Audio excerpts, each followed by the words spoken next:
Hello আমার family, আসসালামু আলাইকুম। Welcome back to Grambadhu blog. আশা করছি আপনারা সকলে খুবই ভালো আছেন। আলহামদুলিল্লাহ, আমি এবং আমার পরিবারের সকলে খুবই ভালো আছি। আজকে আমি আমার রান্নাঘরটা গুছাবো, আমার ভাঙাচোরা রান্নাঘরটা। সঙ্গে আমি সারাদিনে কি কি করি, রোজার মাসে কি কি বাজারহাট করলাম, সেগুলো সব কিছু আপনাদেরকে শেয়ার করব। তার জন্য কিন্তু আমার পুরো ভিডিওটা আপনাদেরকে দেখতে হবে। আর ভিডিওর মাঝে যদি কোনো কিছু ভুল হয়ে থাকে, সকলের কাছে রিকোয়েস্ট করছি ভুলগুলো কিন্তু ক্ষমা চোখে দেখো। গতকালকে যে ভিডিওটা দিয়েছিলাম সেই ভিডিওর মধ্যে আপনারা অবশ্যই আমার ভয়েসটা শুনে বুঝতে পেরেছেন যে শারীরিক অবস্থা ভালো ছিল না। তো আজকে সত্যি কথা বলতে শারীরিক অবস্থা কিংবা মনের অবস্থা সব দিক থেকে আলহামদুলিল্লাহ খুবই ভালো আছে। কারণ হচ্ছে এটাই যে সিরিন আমাদের বাড়িতে এসেছে। তো যতই হোক সে আমার বড় বাচ্চা। আমার বড় বাচ্চা যখন বাড়িতে এসেছে অনেক দিন পরে, আর মায়ের কাছ থেকে কোনো বাচ্চা দূরে থাকলে একটা মায়ের যে মানে মনের মধ্যে যে কী হয়, তো যারা মা হয়েছেন তারা অবশ্যই বুঝতে পারবেন। তো আজকে সত্যি কথা বলতে আলহামদুলিল্লাহ আমি অনেক খুশি, আর তার সঙ্গে তো ছোটু অনেক খুশি, ওর পাপাও অনেক খুশি। কিন্তু তার মাঝখানে ছোটোবাবু আর সিরিন সারাক্ষণ ঝগড়া করছে, যেটা হয়ে থাকে সবসময়ের জন্য। আর আমার ভাঙাচোরা ঘরটা চারিদিকে শুধু এদিক ওদিক থেকে শুধু কাপড়গুলো সরে যাচ্ছে আর কি, যেদিকে আর কি ঘিরে ঘাড়ে রেখেছিলাম। তো যে কোনোভাবে আর কি একটু গুছিয়ে রাখছি। মাঝখানে ছোটোবাবুকে একটু বকলাম, ছোটোবাবুকে বকার পরে আর কি ছোটোবাবুর কান্নাটা তোমরা একটু দেখো। এত কান্নাকাটি করছে, এত কান্নাকাটি করছে। আর আমার একটা জিনিস খুব ভালো লাগে, আমি সিরিন বলছি সরি, যখন ছোটোবাবুকে বকি আমি, আর সিরিন যখন বাড়িতে থাকে সিরিন কিন্তু প্রচুর পরিমাণে ওর বোনকে সাহায্য করে। মানে এইরকমই যে মাকে বিরক্ত করিস না, মায়ের শরীর খারাপ, তুই মাকে একটু বোঝ। ও যথেষ্ট ওর বোনকে মানে বোঝায়। আর ওর বোন তো তোমরা তো সকলেই জানো ছোটোবাবু কেমন। তো ছোটোবাবু ভালো, কিন্তু জেদটা অতিরিক্ত বেশি ওর সবসময়ের জন্য। তো সিরিন ওকে সরিয়ে নিয়ে ওপারে চলে গেল। আর আজকের আমি খুবই খুবই খুশি যে আমি আমার বড় বাচ্চা আজকে বাড়িতে আছে। তো সিরিজ যখন বাড়িতে থাকে আমি সেই সময়টুকু আমি খুব হুটপাট করে কাজ করি, কারণ ও বাড়িতে থাকলে ছোটোবাবুকে কেয়ারিং করে খুব ভালোভাবে, কিংবা আমার হাতে হাতে অনেক কাজ হেল্প করে। তো এদিকে দেখো কথা বলতে বলতে আমার বিছানা গুছানো কমপ্লিট হয়ে গেছে। আমি চলে যাব একটু এদিকে বিছানাটা গুছিয়ে, কার্পেটটা আজকে চেঞ্জ করার কথা আছে। কার্পেটটা শুধু চেঞ্জ করতে হবে না, কার্পেটটা ভালোভাবে ধুয়ে দিতে হবে। তো সব কিছু তোমাদেরকে শেয়ার করব। আর এই রোজার মাসে আমি কি কি বাজারহাট করলাম আমার এই গরিব সংসারে, মানে যতটুকু আমার আয় ততটুকু তো ব্যয় করতে হবে। আমি যদি অল্প টাকা নিয়ে আসি আর রাজার হালে যদি ব্যয় করি সেটা তো হবে না। তো আমাদের মানে সব কিছু বুঝে আর কি খরচা করতে হয় সব সময়ের জন্য। যেহেতু বুঝতে পারছো গরিব সংসারে যেইভাবে হবে সেইভাবে তো আমাদেরকে ইফতারের ব্যবস্থা করতে হবে। আর সবথেকে বড় কথা, রোজার মাসে আল্লাহ কোন দিক থেকে কোন বান্দার কিভাবে দেবে সেটা খুব ভালোভাবে আল্লাহ জানে। তো সত্যি কথা বলতে রোজার মাসে মানুষের কিন্তু কোনো কিছুতে কম হয় না। আল্লাহ তার বান্দাদেরকে প্রচুর পরিমাণে দিতে থাকে। আর আল্লাহ সবসময় একটা কথা বান্দাদেরকে বলে যে তোমরা 5 ওয়াক্ত নামাজ পড়ো, আমার উপরে বিশ্বাস রাখো। তো আমরা বান্দারা সেটা করতে খুব মানে আল্লাহর এইগুলো অবাধ্য হতে আমরা খুবই ভালোবাসি। যাই হোক, তার মধ্যে আমি একজন চেষ্টা করি সবসময় 5 ওয়াক্ত নামাজ পড়ে আল্লাহকে মনে রাখার জন্য। আর আমার মনে হয় যে আমাদের সিরিন তার জন্য, সত্যি কথা বলতে আগে নামাজটা খুব একটা পড়া হতো না, এতটা ব্যস্ত মানুষ। তো আমার সিরিন আমার যেখান থেকে মিশনে গেছে সেখান থেকে শুধু আমাকে একটা কথাই বলে যে মাম্মা তোমাকে কিন্তু নামাজ পড়তে হবে। যেহেতু আমার বড় মেয়ে এত বড় হয়ে গেছে মাশাআল্লাহ, আল্লাহ ওর মধ্যে অনেক ধৈর্য দিয়েছে। তো ও আমাকে শিখিয়ে দেয় মাম্মাম তুমি নামাজ পড়ো, যেহেতু ও মিশনে 5 ওয়াক্ত নামাজ পড়ে। তো এদিকে দেখো আমার ঘরটা কিন্তু গুছানো কমপ্লিট। আর হ্যাঁ, তোমাদেরকে বলি আমি দড়িতে এখানে কিন্তু কাপড় চোপড় রেখেছি, প্লিজ কেউ কিছু মনে করো না। কারণ তোমরা সকলে খুব ভালোভাবে জানো আমি এখনও পর্যন্ত বারাসাতে ঘর ছাড়িনি, মানে আমার ভাড়া বাড়ি আমি ছাড়িনি। সেই জন্য করে আর কি কোনো কিছু আনতে পারিনি আমি এখনও পর্যন্ত। তো যতটুকু এখানে এখনও আনছি না। আরও একটা কথা বলি, তোমাদের একটা কমেন্টের উত্তর আমি এখানে দেবো, দুটো কমেন্টের উত্তর আমি দেবো, খুব স্পেশাল দুটো কমেন্ট আমাকে করেছিল, যে কমেন্টের উত্তরগুলো না দিয়ে পাচ্ছি না, আমি অবশ্যই দেবো। আর এদিকে দেখো আমি তোমাদেরকে গতকালের যে ভিডিওটা করেছিলাম সেই ভিডিওর মধ্যে কিন্তু বলে দিয়েছিলাম পানিটা খারাপ হতে চলেছে। খুব একটা খারাপ হয়নি, কিন্তু সামান্য সামান্য একটু একটু খারাপ হয়েছে। তো আমি পানিটার সার্ফর যে পানিগুলো আমি কিন্তু পুকুরে ফেলি না, নিয়ে উপরের দিকে ফেলে দিতে হয়।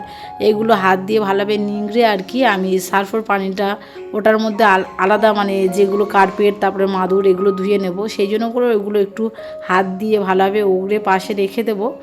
দেখো আমি সত্যি কথা বলতে আমি যেমন নর্মালি আমি তেমনটাই তোমাদেরকে শেয়ার করতে ভালোবাসি। আমার অত বাবা করে দরকার নেই, আমি যতটুকু জানি কিংবা যতটুকু বুঝি ততটুকু আমি তোমাদেরকে শেয়ার করি। হ্যাঁ, আমার কথাবার্তার মাঝে অনেক ভুল হয়, যেটা তোমরা আমাকে বলো। আর একটা মানুষের জীবনে ভুল সঠিক সব কিছু হয়ে থাকে, তো তোমরা কিন্তু সেটা কিন্তু ক্ষমা চোখে দেখো। আবারও তোমাদেরকে বললাম। আর এদিকে এমন একটা জিনিস হয়েছে যেটা তোমাদেরকে বলি, ছোটোবাবু আর আমার বেটির ছেলে ওরা খেলা করছিল, বল খেলা করছিল, বলটা এসে মাথায় কি করে লেগেছে সেটাও এই ভিডিওর মধ্যে আছে। আর এই মাদুরটা কিন্তু এখানেই ছিল, আর আরেকটা মাদুর আছে আমার ওই ঘরে, মানে আমার ভাড়া বাড়িতে কোনো জিনিসপত্র আমি আনিনি, আমার যতটুকু ছিল এখানেই ছিল। তো আমি এগুলো একটু ভালোভাবে ধুয়ে ধায়ে নেওয়ার চেষ্টা করছি।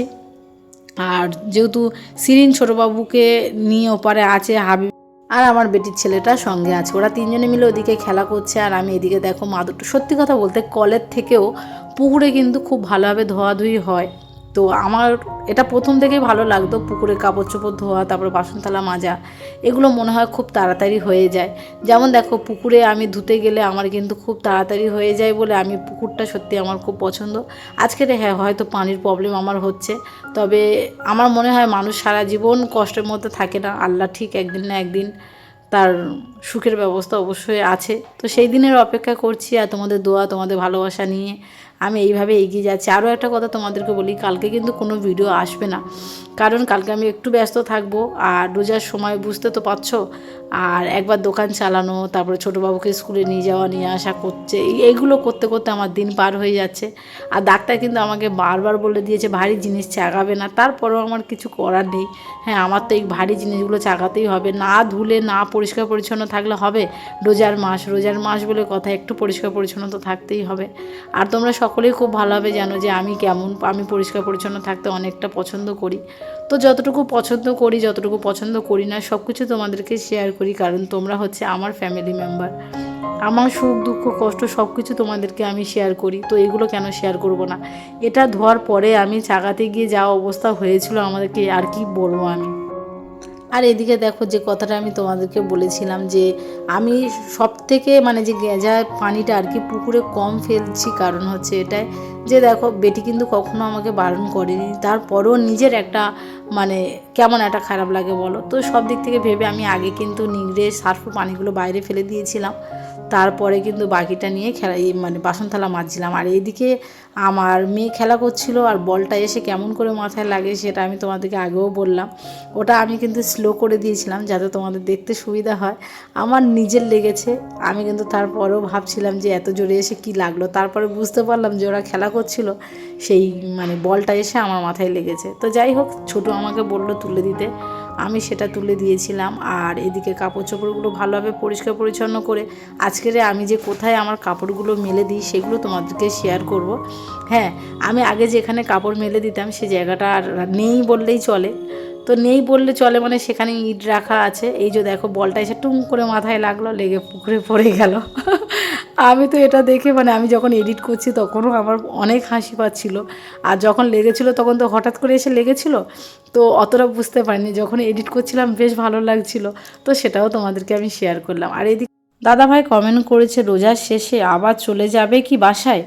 না গো, আরও একটা সুখবর তোমাকে বলি, তোমাকে নয় সবাইকে বলি, আমাদের সরকার থেকে ঘর ঢুকেছে।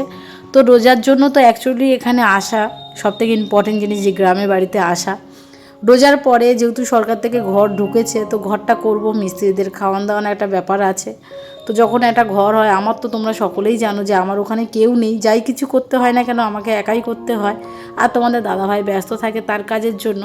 তো যেহেতু সেই জন্য করে ভাবলাম যে যেহেতু রোজার পরে আমাদের ঘরটা হবে, আর রোজার সময় আমরা কেন বা গ্রামের বাড়িতে থাকবো না। আর মাশাআল্লাহ জায়গাটা দেখো কত সুন্দর লাগছে, সেই জন্য করে তোমাদেরকে বলি যে গ্রামের পরিবেশটা কেন এত সুন্দর লাগে। দেখো বাদার পরিবেশটা এত সুন্দর লাগছে, আর আমি এখানে কিন্তু কাপড় চোপড় মেলে দিই। আর হ্যাঁ, দড়িটা কিন্তু আমি খাটাইনি, বেটি খাটিয়েছিল।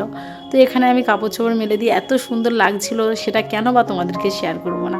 আমার তো বেশ ভালো লাগছে। জায়গাটা কেমন লাগছে সেটা কিন্তু অবশ্যই তোমরা কমেন্ট করে জানাবে।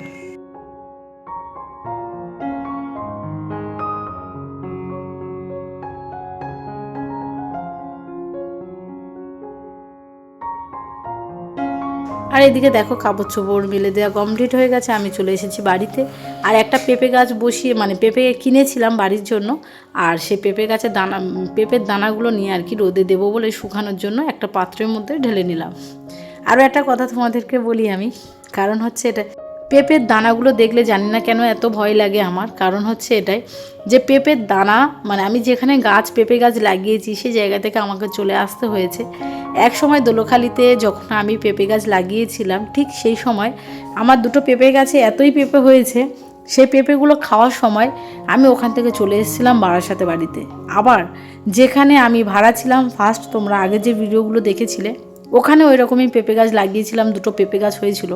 যে পেঁপে গাছে প্রচুর পরিমাণে পেঁপে হয়েছে, ঠিক খাওয়ার সময় আমার ওই ঘরটা ছেড়ে আবার অন্য ঘরে আসতে হলো। সেই জন্য করে পেঁপে গাছ লাগাতে ভয় লাগে, কিন্তু হ্যাঁ পেঁপে গাছ আমার হাতে খুবই সুন্দর হয়। তো যাই হোক, তো এদিকে দেখো আজকের আমার এই রান্নাঘরটা, ভাঙাচোরা রান্নাঘরটা, এই ঘরটা আজকে গুছানোটা তোমাদেরকে শেয়ার করব। আর ইফতারের জন্য যেহেতু রোজার মাস, তোমরা সকলেই বুঝতে পারছো, তো রোজার মাসে আর কি আমার আয় যেমন, আমি ঠিক সেইভাবে বাজারহাট করেছি। আর কি কি বাজারহাট করলাম সেটাও তোমাদেরকে শেয়ার করছি, চলো। আর এদিকে তোমাদের দাদাভাইকে যতবার আমি বলেছি যে সোয়াবিনটা নিয়ে আসবে না, কিন্তু তোমাদের দাদাভাই ঠিক সোয়াবিনটা নিয়ে আসে। হ্যাঁ, তোমাদের কোশ্চেন থাকতে পারে যে সোয়াবিনটা আমি কেন আনতে বারণ করেছিলাম। কারণ হচ্ছে এটাই যে আমার যেহেতু থাইরয়েড আছে, তোমরা সকলেই জানো, তো ডাক্তার আমাকে সোয়াবিন খেতে বারণ করে দিয়েছে। আর যেহেতু আমি বাড়িতে এখন একাই থাকি, সিরিন এখন আছে ঠিক কথা, কিন্তু সিরিন তো চলে যাবে একদিন পরে। আর সিরিনও সোয়াবিন খেতে খুব একটা পছন্দ করে না, তারপরেও কিন্তু তোমাদের দাদাভাই সোয়াবিনটা এনেছে। আর দাঁড়িয়ে দাঁড়িয়ে ভাবছিলাম যে কোনটা কিভাবে করলে আগে হবে, যেহেতু রান্নাঘরটা পুরোটা দেখো কী অবস্থা। তো আমরা গৃহবধূরা সারাক্ষণ সংসার গোছাতে এতটাই ব্যস্ত হয়ে থাকি, কিন্তু আমাদের কিন্তু যে কোনো কাজ আমরা 5 মিনিটের মধ্যে কিন্তু কমপ্লিট করে দিতে পারি। যাই হোক, তো আমার রান্নাঘরটা আমি কেমন করে গুছাচ্ছি তোমরা অবশ্যই বলো যে আমার রান্নাঘরটা কেমন লাগছে। আমি যতটা পারি, দেখো ঠিক কথা, আমি যতটা পারি ঠিক তার থেকেও মনের মতন করার চেষ্টা করি। যেহেতু শরীরের অবস্থা খুব একটা ভালো নয়, আগের যে ভিডিওটা দিয়েছিলাম সেই ভিডিওর মধ্যে আমি তোমাদেরকে বলেছিলাম যে আমার শরীরের অবস্থাটা একদমই ভালো নয়। আর তার মধ্যে আজকের অনেকটা ভালো আছে আলহামদুলিল্লাহ, কারণ আমার বড় বাচ্চা এসেছে আমার কাছে। আর এদিকে আরও একজন কমেন্ট করেছিল যে আমি যে সোফাটা কিনেছিলাম, সোফাটা কোথায় থেকে কিনেছিলাম এবং ক টাকা নিয়েছিল। আমার সোফাটা আমি নতুনহাট থেকে কিনেছিলাম, মানে জয়নগর থেকে নেমে, ওখান থেকে জয়নগর থেকে নেমে নতুনহাটে অটো ধরে মীর কাসিমদার দোকান বললেই ওখানে নামিয়ে দেবে, নেমে আর কি সোফার দোকান, তারপর ওখানে সব কিছু তোমরা পাবে। মীর কাসিমদার ওখানে গেলেই তোমরা সব কিছু পেয়ে যাবে। আর ওনার কাছে দাম অনেক কম। আমার এই সোফাটা নিয়েছিল 3800 টাকা, যেটা অনেক কম, অনেক কম। আমি অনেক ভিডিওতে বলেছি, আবারও এই ভিডিওর মধ্যে আমি বলে দিলাম। তো তোমরা যারা আশেপাশে থাকো আর যে কমেন্ট করেছো, পারলে যেতে পারো। উনি অনেক ভালো মনের একটা মানুষ। হ্যাঁ, ভিডিওর মধ্যে যেটা বলে তার থেকেও কিন্তু কমে নেয়। আর সত্যি কথা বলতে আমি অনেক জায়গায় সোফা দেখেছিলাম, ওই রকমই দাম কমে পাইনি। সেই জন্য করে আর কি আমি যেখানে দাম কম পেয়েছি আমি সেখান থেকেই নিয়েছি। তো পারলে তোমরা যেতে পারো। আর এদিকে দেখো তোমাদের দাদাভাই সব কিছু কিনে নিয়ে এসেছে রোজার মাসে, শ্যাম্পু থেকে শুরু করে।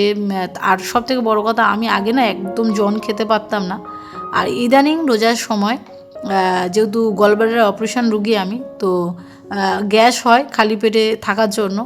আর ইফতারের পরে আর কি একটুকুনি খেয়ে, ইফতার খেয়ে তারপরে একটুকুনি করে জন খাই বলে তোমাদের দাদাভাই আমার জন্য কতগুলো জন কিনে রেখে দিয়েছে। আর চামচ রাখা জায়গাগুলো তো তোমরা দেখলেই, কী করবো বলো, এখানে তো পিরেক মারা যাবে না, তো হালকার উপর করে আর কি রেখে দিয়েছি। আর যতবার রাখতে যাচ্ছি ততবার একটা দুটো করে জিনিস মানে খাটের তলায় গিয়ে পড়ে যাচ্ছে। তো যাই হোক, এপারটা গুছিয়ে নেওয়ার চেষ্টা করছি, তেলটাও ঢেলে নিলাম, নিয়ে টুকিটাকি আমার রান্নাঘরটা প্রায় গুছানোর শেষে। তো আজকের আমার রান্নাঘর গুছানো, তারপরে চারিদিকে কাজকাম গুছানো ভিডিওটা তোমাদের কেমন লাগলো, আর গ্রামের পরিবেশটা কার কার বেশি ভালো লাগে অবশ্যই কিন্তু কমেন্ট করে জানাবেন। আরও সবথেকে বড় কথা হচ্ছে এটাই যে আমি যখন ভাড়া বাড়িতে ভিডিও করতাম তোমরা সব সময় বলতে যে আপু তোমার গ্রামের পরিবেশটা দেখতে ভালোবাসি, তোমার গ্রামের পরিবেশটা বেশ ভালো লাগে আমাদের। তো তাদের জন্য কিন্তু এই ভিডিওগুলো।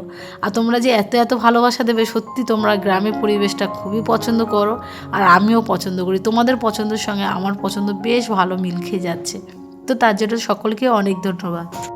আর এদিকে দেখো তক্তপোষটা কী অবস্থা হয়েছিল, যেহেতু এটা ভেবেছিলাম ধুয়ে দেবো, ধুতে গেলে আমি কার্পেটটা আর কিছুই পেতাম না, সেই জন্য করে একটু বাসন মাজার সাবান আর জালি দিয়ে ভালোভাবে ঘষে নিলাম। আর যেহেতু পানির প্রবলেম এখানে অনেকটা বেশি, অল্প পানি নিয়ে যতটা পারলাম 2-3 বার মুছে মাছে পরিষ্কার পরিচ্ছন্ন করে নিলাম। আর হ্যাঁ, তোমাদের মনে কোশ্চেন লাগতে পারে এটা ছিঁড়ে গেছে কী করে, অনেক জায়গা ছিঁড়ে গেছে, কিন্তু এই যে পুরানো জিনিসের প্রতি মানুষের মায়া অনেকটা থাকে, আর যে জিনিসের মধ্যে মায়া থাকে সেই মায়াটা কাটাতে গেলে মানুষের অনেক সময় লাগে। তো যাই হোক, এখন আপাতত এই পর্যন্ত থাকলো ভিডিওটা।